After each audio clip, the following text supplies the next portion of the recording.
যে চট্টগ্রামে ওই পাশে বাংলাদেশে মিয়ানমার যেটাকে বলে, ওখানে খুব যুদ্ধ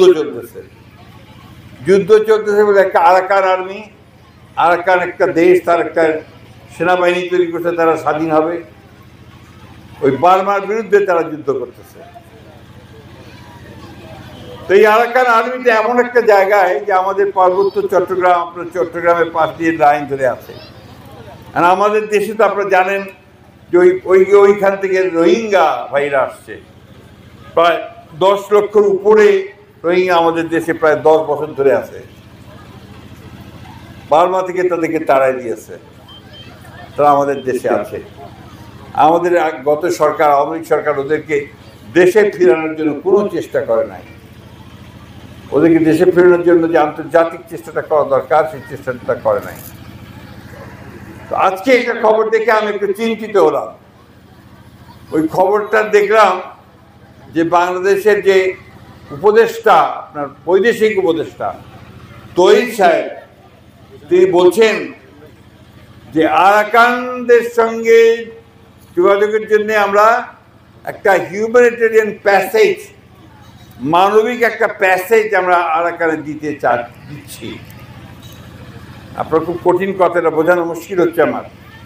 অর্থাৎ ওখানে যাওয়া যায় না তো। এখন আমাদের বাংলাদেশের এই যে চিটাগাং যদি যাওয়া যায়, তাহলে যাওয়া যাবে, গিয়ে ওই ওখানে যাওয়া যাবে, যোগাযোগ করা যাবে। এখন এই যোগাযোগ করার জন্য তারা এখানে একটা হিউম্যানিটেরিয়ান প্যাসেজ দিচ্ছে। ভালো কথা, এটা মানবিক দরকার আছে। আমার কথা হচ্ছে যে আজকে বাংলাদেশকে ওই জায়গায় পৌঁছতে হলো যে বাংলাদেশকে এখন আপনার একটা প্যাসেজ দিতে হচ্ছে, হিউম্যানিটেরিয়ান প্যাসেজ দিতে হচ্ছে। এটা অনেক বড় সিদ্ধান্ত। এই সিদ্ধান্তের সঙ্গে আমাদের স্বাধীনতা, সার্বভৌমত্ব এবং ভবিষ্যতে এই অঞ্চলের শান্তি স্থিতিশীলতা জড়িত আছে।